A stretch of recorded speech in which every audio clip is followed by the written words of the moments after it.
نحمده ونصلي على رسوله الكريم اما بعد فاعوذ بالله من الشيطان الرجيم بسم الله الرحمن الرحيم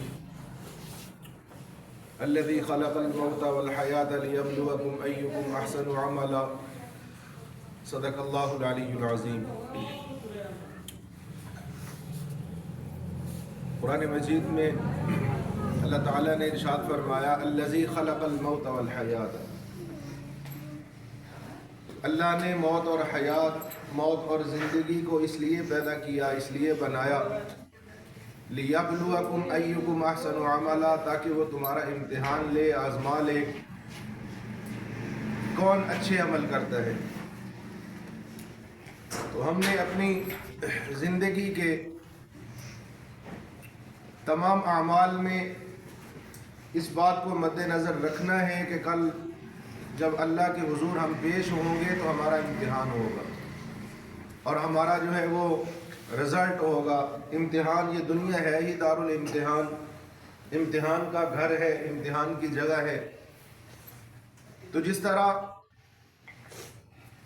انسان کی پیدائش کا مقصد بھی اس کو آزمانا ہے، امتحان لینا ہے، اس کا امتحان ہے، کل اس کو قیامت کے دن آپ کو اس کا رزلٹ اور اس کا نتیجہ بتایا جائے گا، سنایا جائے گا۔ تو جس طرح ابھی میں نے کہا کہ دنیا ہے ہی دار الامتحان، ہمارے اعمال، ہمارے کردار کا امتحان ہے، اسی طرح سکول میں آنے کا ہمارا مقصد بھی یہی ہے کہ ہم تعلیم حاصل کریں۔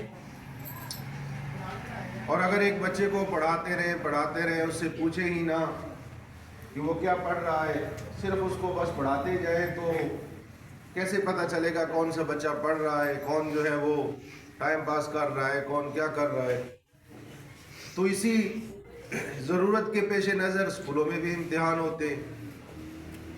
تو آج سے ہمارے سیکنڈ ٹرم کے امتحان بھی شروع ہو رہے ہیں۔ جس طرح ہم نے اپنی زندگی کی تیاری کرنی ہے، اپنی زندگی کو بنانا ہے، اسی طرح ہم نے اپنی اسکول لائف اور اپنی ایجوکیشن، اپنی تعلیم، اس کو بھی اچھی طرح حاصل کرنا ہے اور بنانا ہے۔ تو آج ہمارے امتحان بھی شروع ہو رہے ہیں، تو اس لیے ہم نے ان کی بھی تیاری کرنی ہے۔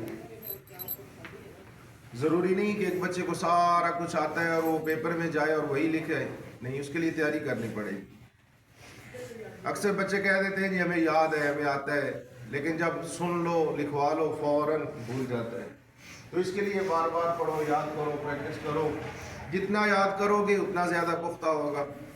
تو امتحان کی تیاری آپ یوں سمجھ لیں کہ آپ کے پچھلے 3-4 مہینوں کا اب یہ نچوڑ آپ کے سامنے آئے گا۔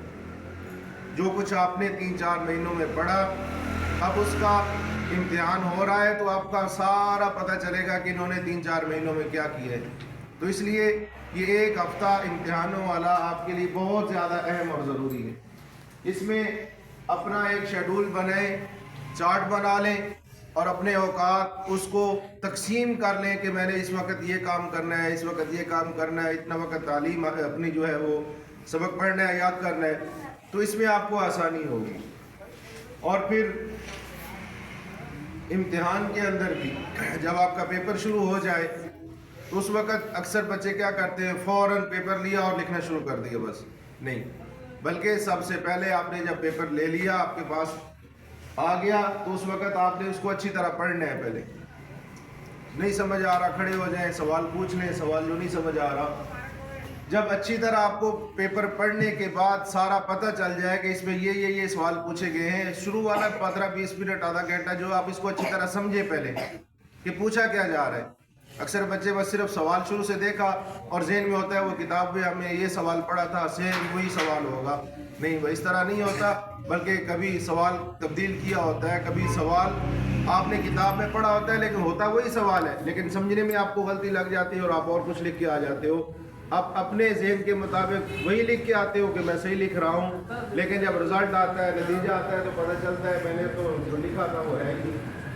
تو اس لیے جو بات جتنی پوچھی جائے آپ نے اتنی ہی لکھنی ہے اور وہی بات لکھنی ہے۔ اب سوال اور ہوتا ہے، اس کے ساتھ آپ پھر اور تفصیل لکھنی شروع کر دیتے ہیں۔ تو شیٹیں بھرنا مقصد نہیں ہے، صرف چیک یہ کرنا ہوتا ہے کہ اس بچے نے کتنا پڑھا ہے۔ تو جو کچھ جتنا پوچھا جائے صرف آپ نے اتنا جواب دینا ہے۔ اگر جواب ایک لائن کا ہے تو ایک لائن کا لکھو. آپ کیا کرتے ہو 4 لائنوں میں 5-6 صفحہ پڑھ دیتے ہو اور مقصد کی بات جو ہوتی ہے جو پوچھی گئی ہوتی ہے وہ اس پہ ہوتی ہی نہیں اور اس کا نتیجہ کیا ہوتا ہے کہ سارا غلط ہو جاتا ہے. تو اس لیے جس نے صحیح لکھا ہو اگرچہ ایک لائن ہو اس کا صحیح ہوگا پورے نمبر ہوں گے. جس نے غلط لکھا ہے شیٹ بھری ہوئی ہے اس کو 1 نمبر بھی نہیں ملے گا. تو اس لیے تیاری بھی کرنی ہے اور پیپر کے اندر آپ نے اپنے پیپر کو پہلے اچھی طرح پڑھ لینا ہے اور اس کے بعد دوسری چیز کا آپ نے یہ خیال کرنا ہے کاپی نہیں کرنا کسی کا, دائیں بائیں نہیں دیکھنا. اگر کاپی کر رہے ہو آپ تو ہو سکتا ہے جس کا آپ دیکھ کے لکھ رہے ہو وہ غلط لکھ رہا ہو تو آپ کا بھی غلط اس کا بھی غلط.